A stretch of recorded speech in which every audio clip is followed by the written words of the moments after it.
By the end of this short explainer, I promise you're going to have a simple, repeatable, and seriously powerful formula for your elevator pitch. We'll call it a one-liner, and it's going to completely change how you talk about what you do. Ah, yes, the question. It kicks off so many conversations. But for a lot of us, it's also where a huge opportunity just fizzles out.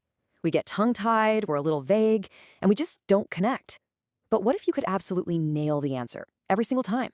So let's look at this real-life example from a guy named Kyle. Now, he's trying to start with a problem, which is a good instinct, but the pitch itself, it just falls flat. He's listing these little issues, what to post, when to post, and it just waters down the message. It's not a problem that makes you lean in, and because of that, it's not going to get him any clients.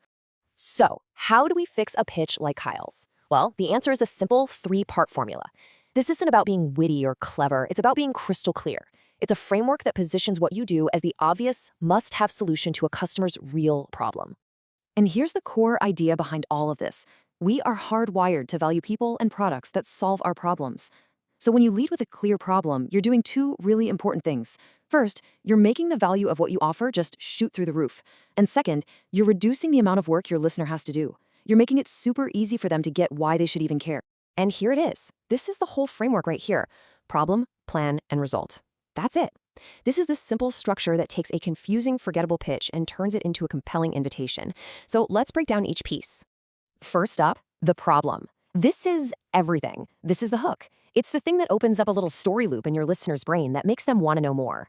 If you don't get this part right, you've already lost them. Commas are not your friend. A good story is always about one thing. You can't just stack up a list of problems you solve. The second you add that comma for a second or third problem, you've diluted your message and confused your listener. Which brings us to this, the magic number, 1. You have to pick one and only one problem to talk about, not the 100 different things you solve, but the single biggest problem that keeps your target customer up at night. Let's go back to Kyle's pitch. On the left, you've got his original, kind of weak problem. It's a minor inconvenience, right? But look at the one on the right. Artists know social media is necessary, but many of them hate doing it.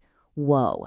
See the difference? That's not an inconvenience, that's a real emotional pain point. That's a problem that resonates.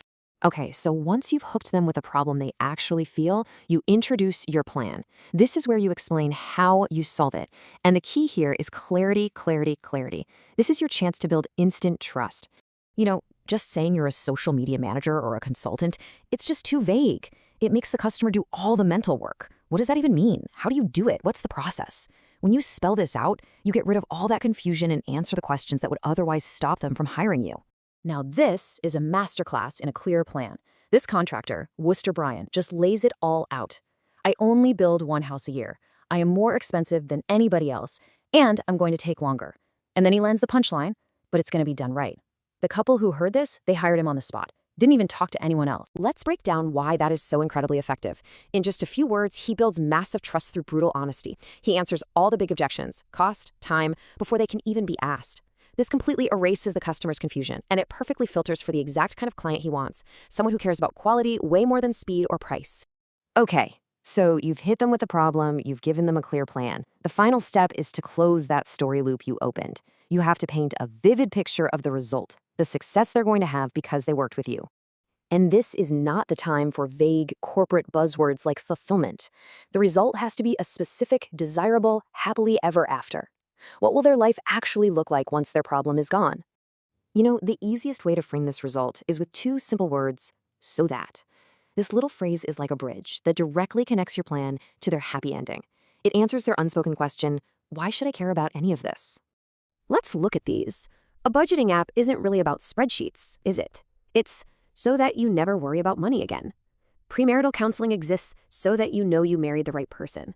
And for our social media manager, Kyle, his one-liner ends with, so that you enjoy all the benefits of social media without the hassle. Each one creates this amazing, clear picture of success. Okay, you have the three-part formula. You've crafted a one-liner that is clear, concise, and really compelling. So now what? Well, now you have to deploy it. You got to put it to work. Everywhere. This thing isn't just for cocktail parties. Your one-liner is a core marketing asset. You got to think of it like a fishing hook. The more hooks you have in the pond, the more fish you're going to catch. It's really that simple. It needs to be everywhere. So where does it go? First, you memorize it so it rolls off your tongue. Then you train your entire team to say the exact same thing. Put it on the back of your business card. Make it the subtitle on the header of your website. Put it in your email signature. Heck, if you have a shop, paint it on the wall. It needs to become the consistent, clear answer to what do you do, no matter where people find you. So now it's your turn. Using this three-part formula, problem, plan, and result, what is the single most important problem that you solve for your customers? Get that right, and I guarantee you will never, ever fumble that question again.